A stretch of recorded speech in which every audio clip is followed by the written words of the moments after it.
Next question, സിങ്കിന്റെ പ്രധാന അയിരാണ് ZnCO3. A question, ഈ അയിരിന്റെ പേരെഴുതുക. B, zinc കാർബണേറ്റിനെ സിങ്ക് ഓക്സൈഡ് ആക്കി മാറ്റുന്നതിന് ഉപയോഗിക്കുന്ന പ്രക്രിയ ഏത്? സി, സിങ്ക് ലോഹം ശുദ്ധീകരിക്കുന്ന പ്രക്രിയ ഏത്? ഡി, ഈ പ്രക്രിയയിൽ സിങ്കിന്റെ ഏത് ഗുണമാണ് പ്രയോജനപ്പെടുത്തിയിരിക്കുന്നത്? Zinc carbonate ZnCO3 is an important ore of zinc. A, write the name of this ore. B, write the name of the process by which zinc carbonate converted to zinc oxide. C, which is the method used to refine zinc metal. D, which property of zinc is utilized in this refining process? അപ്പോൾ സിങ്കിന്റെ പ്രധാനപ്പെട്ട ഒരു ഓറാണ്, അയിരാണ് zinc carbonate ZnCO3. അപ്പോൾ a question പറയുന്നത് write the name of this ore, ഈ ഓറിന്റെ അയിരിന്റെ പേരെന്താണെന്നാണ്. അപ്പൊ zinc carbonate എന്ന് പറയുന്നതാണ് കലാമിൻ എന്നാണ് അതിന്റെ പേര്. ബി ക്വസ്റ്റ്യൻ, സിങ്ക് കാർബണേറ്റിനെ സിങ്ക് ഓക്സൈഡ് ആക്കി ZnO ആയി മാറ്റുന്നതിന് ഉപയോഗിക്കുന്ന ഒരു പ്രക്രിയയുണ്ട്. ആ പ്രോസസ്സ് എന്താണ് എന്നുള്ളത് നമ്മൾക്ക് പറയണം. അതിന്റെ പേരാണ് കാൽസിനേഷൻ എന്ന് പറയും. സിങ്ക് കാർബണേറ്റിനെ കൺവേർട്ട് ചെയ്ത് സിങ്ക് ഓക്സൈഡ് ആക്കി മാറ്റുന്ന പ്രോസസ്സാണ് കാൽസിനേഷൻ. സി ക്വസ്റ്റ്യൻ, ഈ സിങ്ക് ലോഹം ശുദ്ധീകരിക്കുന്ന പ്രക്രിയ ഏതാണ്? Which is the method used to refine zinc metal. Zinc മെറ്റലിനെ റിഫൈൻ ചെയ്തെടുക്കുന്ന ശുദ്ധീകരിക്കുന്ന പ്രക്രിയയുടെ പേരാണ് ഡിസ്റ്റിലേഷൻ, സ്വേദനം എന്ന് പറയും. അപ്പൊ സ്വേദന പ്രക്രിയ തിളനിലയൊക്കെ കുറഞ്ഞ ലോഹങ്ങളെ ശുദ്ധീകരിച്ചെടുക്കുന്ന പ്രക്രിയയാണ്. ഇനി ഡി, ഈ പ്രക്രിയയിൽ സിങ്കിന്റെ ഏത് ഗുണമാണ് പ്രയോജനപ്പെടുത്തിയിരിക്കുന്നത്? Which property of zinc is utilised in this refining process? അത് ഞാനിപ്പോൾ പറഞ്ഞു. ലോ ബോയിലിംഗ് പോയിന്റ്, താഴ്ന്ന തിളനില ഉള്ളവരെയാണ് നമ്മൾ ഡിസ്റ്റിലേഷന് വിധേയമാക്കുന്നത്. അപ്പോൾ സിങ്ക്, കാഡ്മിയം, മെർക്കുറി ഇവർക്കൊക്കെ താഴ്ന്ന തിളനിലയാണ്. അതുകൊണ്ടാണ് ഈ ഒരു പ്രോസസ്സ്, അതായത് ഡിസ്റ്റിലേഷൻ എന്ന പ്രോസസ്സ് ഇതിന് വേണ്ടി പ്രയോജനപ്പെടുത്തിയിരിക്കുന്നത്, സിങ്കിന്റെ റിഫൈനിങ്ങിന് വേണ്ടി. നെക്സ്റ്റ് ക്വസ്റ്റ്യൻ, ചുവടെ കൊടുത്തിരിക്കുന്ന സമവാക്യം പൂർത്തീകരിക്കുക. 2NH4Cl plus dash gives CaCl2 plus 2H2O plus 2NH3. B question, ഒരു നനഞ്ഞ ചുവന്ന ലിറ്റ്മസ് പേപ്പർ അമോണിയ വാതകത്തിന് മുകളിൽ കാണിക്കുന്നു. നിരീക്ഷണം എഴുതുക. നെക്സ്റ്റ്, ലാബിൽ അമോണിയ തയ്യാറാക്കുമ്പോൾ ശോഷകാരകമായി ഉപയോഗിക്കുന്ന പദാർത്ഥം ഏത്? ഡി ക്വസ്റ്റ്യൻ, അമോണിയ HCl പ്രവർത്തിപ്പിച്ചാൽ ലഭിക്കുന്ന ഉൽപ്പന്നം ഏത്? കംപ്ലീറ്റ് ദി ഫോളോയിങ് ഇക്വേഷൻ തന്നെ. Second question, A red litmus paper is shown over ammonia gas. Write your observation. C, which is the drying agent used in the laboratory preparation of ammonia. D question, which is the product obtained when ammonia react with HCl. അപ്പോൾ ആദ്യത്തെ നിങ്ങൾക്ക് അറിയാം, പരീക്ഷണശാലയിൽ ലാബോറട്ടറിയിൽ അമോണിയയെ നിർമ്മിക്കുന്നതിനുള്ള equation ആണ് ഇവിടെ എടുത്തിരിക്കുന്നത്. Ammonium ക്ലോറൈഡും calcium ഹൈഡ്രോക്സൈഡും കൂടി പ്രവർത്തിപ്പിക്കുമ്പോഴാണ് നമുക്ക് എന്ത് കിട്ടുന്നത്? അമോണിയ കിട്ടുന്നത്. അപ്പോൾ ഇവിടെ കംപ്ലീറ്റ് ആക്കാൻ പറഞ്ഞിരിക്കുന്ന ഇക്വേഷൻ ഇവിടെ എഴുതിയിട്ടുണ്ട്. 2NH4Cl പ്ലസ് CaOH ടോയ്സ്, കാൽസ്യം ഹൈഡ്രോക്സൈഡ്, ഇത് ammonium chloride, gives calcium chloride plus water plus ammonia. Next, ഒരു നനഞ്ഞ ചുവന്ന ലിറ്റ്മസ് പേപ്പറിന്റെ മുകളിൽ ലിറ്റ്മസ് പേപ്പർ അമോണിയ വാതകത്തിന്റെ മുകളിലേക്ക് കാണിക്കുന്നു. അപ്പോൾ എന്താണ് സംഭവിക്കുന്നത് എന്നാണ് ചോദിക്കുന്നത്. അപ്പൊ ആ റെഡ് ലിറ്റ്മസ് പേപ്പർ വെറ്റായിരിക്കണം. അവിടേക്ക് നമ്മൾ അതിലേക്ക് അമോണിയ വാതകം വന്ന് ചേരുമ്പോൾ അമോണിയയ്ക്ക് ബേസിക് ഗുണമാണുള്ളത്. അപ്പോൾ ബേസിക് നേച്ചറുള്ള അമോണിയയെ ഈ ചുവന്ന ലിറ്റ്മസ് പേപ്പർ എന്താക്കി മാറ്റും? നീലയാക്കി മാറ്റും. നിങ്ങൾ പഠിച്ചിട്ടുണ്ടത് ആൽക്കലി ചുവന്ന ലിറ്റ്മസിനെ നീല നിറമാക്കി മാറ്റുന്നുള്ളൂ. അപ്പൊ answer red litmus turns to blue. ചുവന്ന ലിറ്റ്മസ് പേപ്പർ എന്തായിട്ട് മാറുന്നു? നീലയായി മാറുന്നു. ഇനി നെക്സ്റ്റ് ക്വസ്റ്റ്യൻ, ലാബോറട്ടറിയിൽ അമോണിയ തയ്യാറാക്കുമ്പോൾ ശോഷകാരകമായി ഉപയോഗിക്കുന്ന വസ്തു ഏതാണെന്ന്. അപ്പൊ ശോഷകാരകം എന്ന് പറയുമ്പോൾ ഇംഗ്ലീഷ് മീഡിയത്തിന്റെ drying agent, which is the drying agent used in laboratory preparation of ammonia. അവിടെ നമ്മൾ ഉപയോഗിക്കുന്ന ഡ്രൈയിങ് ഏജന്റ് കാൽസ്യം ഓക്സൈഡ് ആണ്. അതായത് നീറ്റുകക്ക എന്ന് പറയും, ഇംഗ്ലീഷിലെ ക്വിക്ക് ലൈം എന്ന് പറയും. അപ്പോൾ അമോണിയയിലുള്ള ജലബാഷ്പത്തെ, അതായത് വാട്ടർ വേപ്പറിനെ അബ്സോർബ് ചെയ്തെടുക്കാനാണ് നമ്മൾ കാൽസ്യം ഓക്സൈഡ് ഉപയോഗിക്കുന്നത്. അതാണ് ഡ്രൈയിങ് ഏജന്റ് എന്ന് പറഞ്ഞത്. Then last question, which is the product obtained when ammonia react with HCl. Ammonia HCl പ്രവർത്തിക്കുമ്പോൾ കിട്ടുന്ന പ്രോഡക്റ്റ് എന്താണ്, ഉൽപ്പന്നം എന്താണെന്നാണ് ചോദിച്ചിരിക്കുന്നത്. അതിന് ആൻസർ അമോണിയം ക്ലോറൈഡ് എന്ന NH4Cl, അമോണിയം ക്ലോറൈഡ്. അതിന്റെ ഇക്വേഷനും കൂടെ എഴുതിയിട്ടുണ്ട്. NH3 + HCl gives NH4Cl, ammonium chloride. ഈ ഇക്വേഷൻ എഴുതി പഠിക്കുക. ഇത് മറ്റൊരു രീതിയിലും ചോദിക്കാവുന്നതാണ്, അതുകൊണ്ട് ഈ ഇക്വേഷൻ വളരെ പ്രധാനപ്പെട്ടതാണ്. നെക്സ്റ്റ് ക്വസ്റ്റ്യൻ, സന്തുലനാവസ്ഥയിലുള്ള രണ്ട് വ്യൂഹങ്ങൾ തന്നിരിക്കുന്നു. N2 + 3H2 gives 2NH3 + heat, താപം. രണ്ടാമത്തത് 2HI gives reversible ആരമാണ് H2 + I2, എല്ലാം ഗേഷ്യസ് സ്റ്റേറ്റിലാണുള്ളത്. A ക്വസ്റ്റ്യൻ, ഇവയിൽ മർദ്ദത്തിന് സ്വാധീനമില്ലാത്ത പ്രവർത്തനം ഏതാണ്?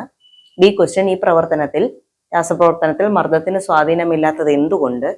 C ക്വസ്റ്റ്യൻ ആണ് പ്രധാനപ്പെട്ടത്. രാസപ്രവർത്തനം 1 അതായത് ഈ ഇക്വേഷനിൽ താഴെ പറയുന്ന ഘടകങ്ങൾ ഉൽപ്പന്നത്തിന്റെ അളവിനെ എങ്ങനെ സ്വാധീനിക്കുന്നു? ഒന്നാമത്തെ കണ്ടീഷൻ, താപനില കൂടുന്നു. രണ്ടാമത്തത്, നൈട്രജന്റെ അളവ് കൂടുന്നു. 2 systems at equilibrium are given. 2 systems തന്നിട്ടുണ്ട്. Equilibrium സ്റ്റേറ്റിലുള്ളതാണ് രണ്ടെണ്ണവും. Then A question, in which of these reactions the pressure has no effect? B question, why pressure has no effect in this reaction? C, how do the following factors affect the amount of product obtained in this reaction? 1. ഒന്നാമത്തത്, increase the temperature. 2, increase the amount of nitrogen. അപ്പോൾ നമുക്ക് ഈ തന്നിരിക്കുന്ന equation രണ്ടെണ്ണവും സന്തുലനാവസ്ഥയിലാണ് എന്ന് പറയുമ്പോൾ equilibrium സ്റ്റേറ്റിലാണ് തന്നിരിക്കുന്നത്. ഈ reversible ആരോ ശ്രദ്ധിക്കണം. ആദ്യത്തെ ഇക്വേഷനിൽ ഹീറ്റ് എനർജി, അതായത് താപത്തെ പുറത്തേക്ക് വിടുന്ന രാസപ്രവർത്തനമാണ് ആദ്യത്തേത്. അപ്പോൾ ഇതൊക്കെ ഈ ഇക്വേഷനെ നോക്കി നിങ്ങൾ ശ്രദ്ധിക്കേണ്ടതാണ്. റിവേഴ്സിബിൾ ആരോ കാണുമ്പോൾ തന്നെ അറിയാം സന്തുലനാവസ്ഥയിലുള്ളതാണെന്ന്, അതായത് ഇക്വിലിബ്രിയം സ്റ്റേറ്റിലുള്ളതാണെന്ന്. അതിൽ A ക്വസ്റ്റ്യൻ, ഇവ മർദ്ദത്തിന് സ്വാധീനമില്ലാത്ത പ്രവർത്തനം ഏതാണ്? അതായത് in which of these reactions the pressure has no effect? അതായത് ഒന്നാമത്തെ answer 2HI gives H2 + I2 എന്നുള്ളതാണ് ആദ്യത്തെ റിയാക്ഷൻ. അതിൽ എന്താ കാരണം എന്നുള്ളത് നിങ്ങൾക്ക് തൊട്ടടുത്ത ചോദ്യത്തിൽ തന്നെ അതിന്റെ റീസൺ ഉണ്ട്. എന്തുകൊണ്ടാണെന്നുള്ളതാണ് അടുത്ത ക്വസ്റ്റ്യൻ ചോദിച്ചേക്കുന്നത്. Why pressure has no effect in this reaction? ഈ പ്രവർത്തനത്തിൽ മർദ്ദത്തിന് സ്വാധീനമില്ലാത്തത് എന്തുകൊണ്ടാണ്? അതിന് കാരണം ഈ ലെഫ്റ്റ് സൈഡിൽ നോക്കുമ്പോൾ ഹൈഡ്രജന്റെ, അതായത് റിയാക്ടൻസ് ഹൈഡ്രജൻ അയഡൈഡ്, അതിന്റെ മോൾസിന്റെ എണ്ണം 2ആണ്. ഇവിടെ 2HI ആണ്. ഇനി പ്രോഡക്ട്സ് 2 എണ്ണം ഉണ്ട്. അതിൽ ഹൈഡ്രജനും ഉണ്ട് അയഡിനും ഉണ്ട്. അപ്പോൾ പ്രോഡക്റ്റ് ഹൈഡ്രജൻ എത്ര മോൾ ഉണ്ടെന്ന് ചോദിച്ചാൽ ഇവിടെ ഒന്നും എഴുതിയിട്ടില്ലെങ്കിൽ ഇവിടെ 1 മോളാണ്, പ്ലസ് 1 I2 ആണ് അല്ലെ. അപ്പൊ ഒരു ഹൈഡ്രജനും ഒരു അയഡിൻ മോളിക്യൂളുമാണ് കിട്ടുന്നത്. അപ്പോൾ 1 + 1 2 ആണ്. അപ്പോൾ റിയാക്ടൻസിന്റെ എണ്ണവും മോളുകളുടെ എണ്ണവും അതേപോലെ തന്നെ പ്രോഡക്ട്സിന്റെ മോളുകളുടെ എണ്ണവും തുല്യമാണ്. ഇവിടെയും 2 ആണ്, റൈറ്റ് സൈഡിലും 2 ആണ്. അപ്പൊ number of moles of reactants and products are equal.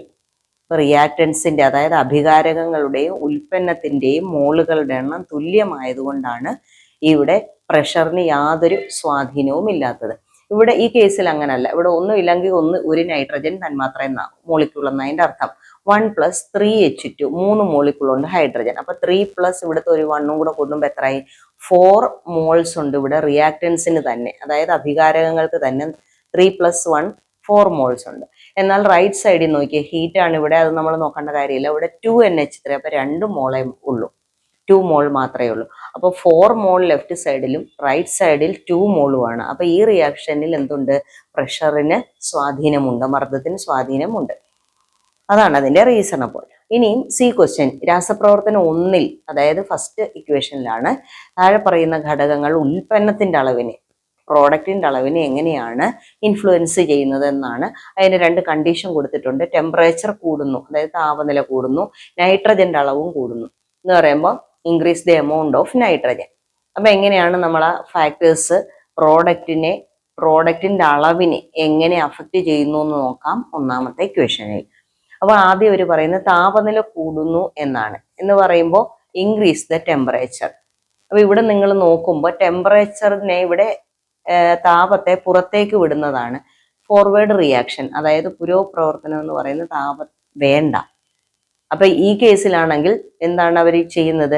അതായത് ഇൻക്രീസ് ദ ടെമ്പറേച്ചർ എന്ന ടെമ്പറേച്ചർ കൂട്ടിക്കൊടുക്കുമ്പോൾ ഫോർവേഡ് റിയാക്ഷൻ, പുരോപ്രവർത്തനം വളരെ സാവധാനത്തിലാകുന്നു. അപ്പോൾ ഉൽപ്പന്നത്തിന്റെ അമോണിയയുടെ അളവ് കുറയുന്നു. ഇവിടെ നമുക്ക് നൈട്രജനും ഹൈഡ്രജനും തമ്മിൽ പ്രവർത്തിച്ച് അമോണിയ ഉണ്ടാകാൻ താപത്തിന്റെ ആവശ്യമില്ല. അതുകൊണ്ടാണല്ലോ ഈ പ്രവർത്തനം നടക്കുമ്പോൾ ഹീറ്റ് എനർജിയെ, അതായത് താപത്തെ പുറത്തേക്ക് വിടുന്നത്.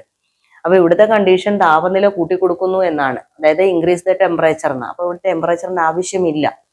അപ്പൊ ടെമ്പറേച്ചർ കൂട്ടിക്കൊടുത്താൽ എന്ത് സംഭവിക്കും? അമോണിയയുടെ അളവ് കുറയും. എന്ന് പറയുമ്പോൾ പ്രോഡക്റ്റിന്റെ, ഉൽപ്പന്നത്തിന്റെ അളവ് കുറയുന്നു. അപ്പോൾ അതിന്റെ ആൻസർ നമ്മൾ എന്തെഴുതും? സിയുടെ ഒന്നാമത്തെ ആൻസർ, ഇൻക്രീസ് ദ ടെമ്പറേച്ചർ, താപനില കൂട്ടുമ്പോൾ എമൗണ്ട് ഓഫ് പ്രോഡക്റ്റ് ഡിക്രീസ്ഡ്, അമോണിയയുടെ അളവ് കുറയുന്നു, ഉൽപ്പന്നത്തിന്റെ അളവ് കുറയുന്നു.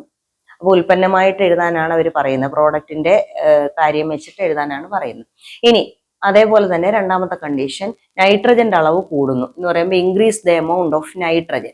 ഇവിടെ ഈ രണ്ട് ഭാഗം എന്ന് പറയുമ്പോൾ റിയാക്റ്റൻസ് ആണ്. ഇത് രണ്ടിൽ ഏത് കൂട്ടിക്കൊടുത്താലും പ്രോഡക്റ്റിന്റെ അളവ് എന്ത് ചെയ്യും? കൂടും. ഇക്വിലിബ്രിയം അറ്റൈൻ ചെയ്യാൻ വേണ്ടി ഒരു വശത്ത് മാത്രം കൂട്ടിക്കൊടുത്തു കഴിഞ്ഞാൽ അടുത്ത സൈഡും കൂടെ അത് കൂട്ടാനുള്ള ശ്രമം നടത്തും.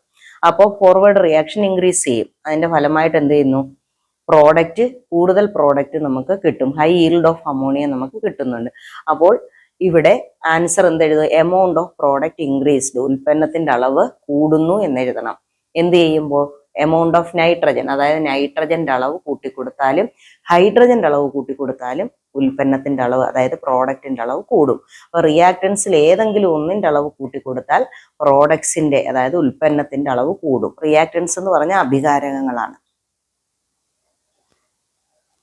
നമ്മൾ ഒരു ക്വസ്റ്റ്യൻ പേപ്പർ ഫുള്ള് ആൻസർ ചെയ്ത് കഴിഞ്ഞു. ആദ്യം 1 മാർക്കിന്റെ ചോദ്യം ഉള്ളത്, പിന്നെ 2 മാർക്സിന്റെ ക്വസ്റ്റ്യൻ ഉണ്ട്, അതേപോലെ 3 മാർക്സിന്റെ ക്വസ്റ്റ്യൻ ഉള്ളതും ലാസ്റ്റില് 4 മാർക്കിന്റെ ക്വസ്റ്റ്യൻ ഉള്ളതും നമ്മൾ ചെയ്ത് കഴിഞ്ഞു.